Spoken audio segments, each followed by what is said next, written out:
उन्होंने बात की कि पीस हम चाहते हैं कि उन्होंने बल्कि ये जुमला कहा कि हम न्यूट्रल नहीं हैं, हम अमन के साथ हैं। ये बात प्राइम मिनिस्टर मोदी ने की। रूस यूक्रेन युद्ध को लेकर बड़ी खबर आपको बता दें, दिल्ली में शांति समिट हो सकती है। यूक्रेन के राष्ट्रपति जेलेंस्की ने संकेत यहां पर दी है। उन्होंने कहा कि पीस समिट के लिए भारत भी एक लोकेशन हो सकता है। तो ये अच्छी खबर और बड़ी खबर आपको बता रहा है। India is also participating in our work on the peace formula.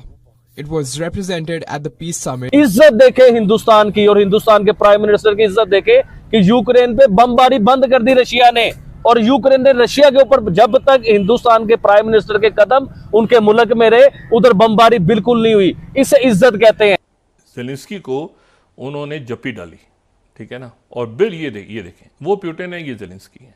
तो जिस पे डॉक्टर जयशंकर ने कहा कि ये हमारा जो पार्ट ऑफ वर्ल्ड है जहाँ पे हम रहते हैं इंडिया में, वहाँ पे कल्चरल कर्टसी होती है।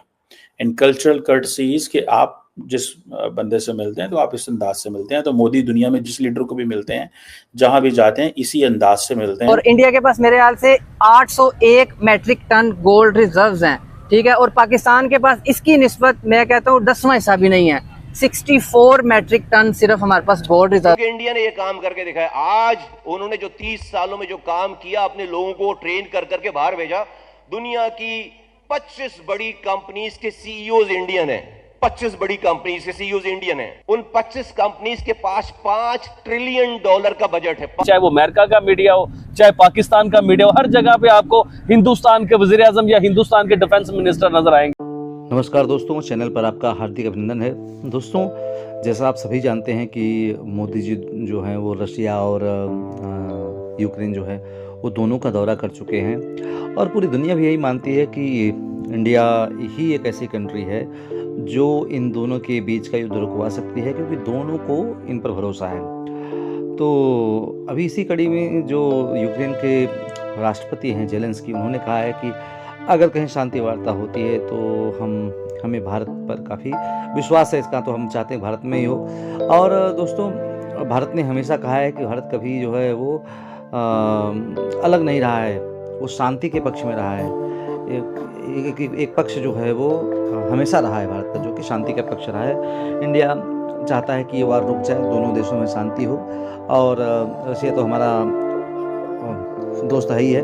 तो इससे देख करके पाकिस्तान मीडिया में बड़ी जलन हो रही है। तो आइए देखते हैं कि इनका क्या रोना है इसके बारे में। सबसे बड़ा जो सवाल उठा और उस पर बड़ी कमेंट हुआ, वो आई थिंक एक बीबीसी का रिपोर्टर था। आई डोंट नो वो रिपोर्टर कौन था, लेकिन मेरा ख्याल है बीबीसी का रिपोर्टर था, जिसने ये सवाल किया डॉक्टर जयशंकर से कि नरेंद्र मोदी जो हैं उन्होंने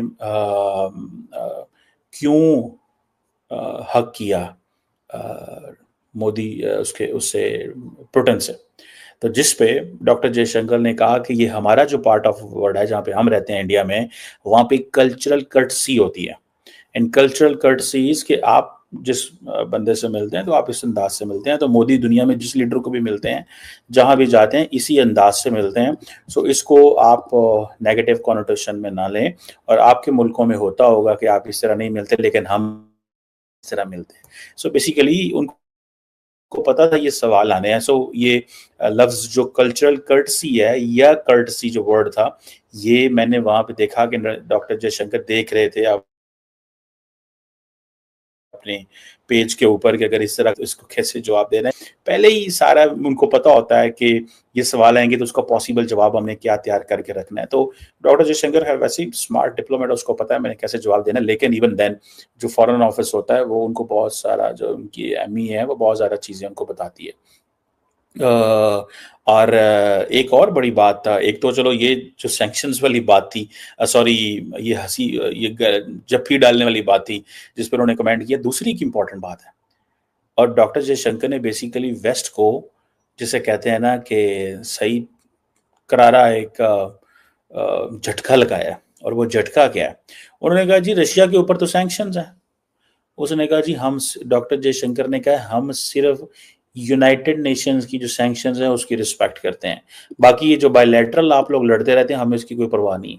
इंडिया का यूक्रेन में एक विजिट था इंडियन प्राइम मिनिस्टर का उधर बिशम क्यूब्स, जो कि एक मोबाइल हॉस्पिटल्स हैं, 4 हॉस्पिटल्स बिशम क्यूब के नाम से जो इंडिया में है, वो यूक्रेन को गिफ्ट किए गए हैं ह्यूमैनिटेरियन बेसिस या ह्यूमैनिटेरियन एड की चक्कर में। और इंडिया ने एक बड़ी ऑफर की है यूक्रेन को। और एक और ये चीज़ कि जिस टाइम तक prime minister Narendra Modi Ukraine में प्रेजेंट थे, उस टाइम तक हमें कोई ऐसी खबर नहीं मिली कि रशिया की तरफ से यूक्रेन के किसी भी इलाके में कोई अटैक हुआ हो या यूक्रेन की तरफ से रशिया के किसी भी इलाके में कोई अटैक हुआ हो। इन सब चीज़ों पे बात करेंगे, मैं अपना ओपिनियन भी आपके साथ शेयर करूंगा। अस्सलाम वालेकुम आबिद भाई, कैसे हैं आप? जी वालेकुम अस्सलाम, अल्हम्दुलिल्लाह। आबिद भाई, ये SOSA सोसा एग्रीमेंट्स यानी इंडिया 18वां यानी 18th ऐसा कंट्री है जिसके साथ अमेरिका ने, US ने अपना ही एग्रीमेंट, उनके जो डिफेंस मिनिस्टर हैं उधर गए थे उनके साथ साइन किया है। तो आप इसके बारे में थोड़ा बताएं, क्योंकि ग्लोबल साउथ में से मुझे नहीं लगता जापान के अलावा कोई ऐसा कंट्री है जिसके साथ अमेरिका ने SOSA एग्रीमेंट इससे पहले साइन किया हो। जी तो चौसा, सबसे पहले तो मैं ये बताना चाहूंगा, इस टाइम पूरी दुनिया की मीडिया पे, चाहे वो अमेरिका का मीडिया हो,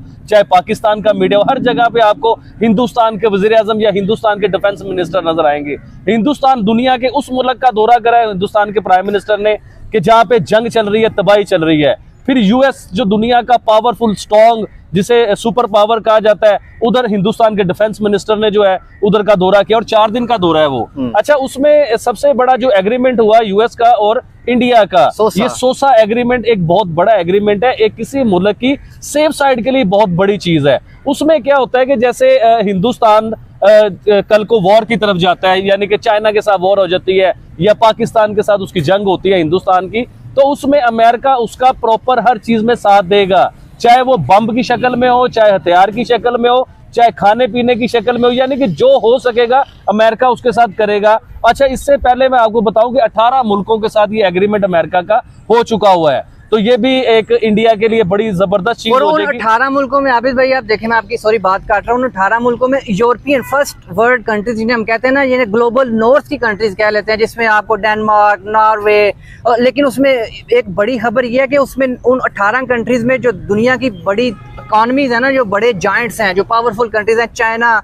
रशिया, ये कंट्रीज शामिल ही नहीं है। के दाएं बाएं इर्द गिर्द 3-4 कंट्री हैं जो उस 18 मुल्कों में शामिल है, वो भी क्योंकि अमेरिका की रशिया से नहीं बनती, तो उस जगह पे भी उन्हें भी मजबूत कर रहा है। अच्छा, इंडिया को सबसे बड़ा फायदा क्या होगा कि हिंदुस्तान ने जैसे तेजस बनाया, अपना तेजस बनाया, फाइटर जेट बनाया है, इसके लिए बहुत ज्यादा फायदा है ये इस सोसा एग्रीमेंट का। इसमें क्या होगा कि इसके वर्जन अपडेट होते हैं, इसको अपग्रेड किया जाएगा कि ज्यादा मिसाइल लेके जा सके, ज्यादा उसकी रेंज बन जाए, मतलब इस तरह के। और इंडिया की जो डिफेंस सिस्टम है इसे बड़ा मजबूत किया जाएगा, हर साल इसे अपग्रेड किया जाएगा, ये अमेरिका की तरफ से होगा। तो ये किसी मुल्क के बीच में अगर ये सोसा एग्रीमेंट शामिल होता है ना, उसकी मिलिट्री में या उसकी कंट्री में, तो वो बहुत ज्यादा मजबूत हो जाते हैं। और हिंदुस्तान जो है मजबूत होता हुआ नजर आ रहा है पिछले कई सालों से। दोस्तों, पाकिस्तानियों को सुनकर हंसी आती है, कहाँ से आते हैं ऐसे लोग? ऐसा लगता है ये लोग हमारे गोले के नहीं हैं, किसी और गोले से आए हैं। कितने तेजस्वी हैं ये लोग। आप सभी हंसते रहिए और पाकिस्तानी कॉमेडी का मजा लेते रहिए, और चैनल को सब्सक्राइब करना और शेयर करना ना भूलें। धन्यवाद।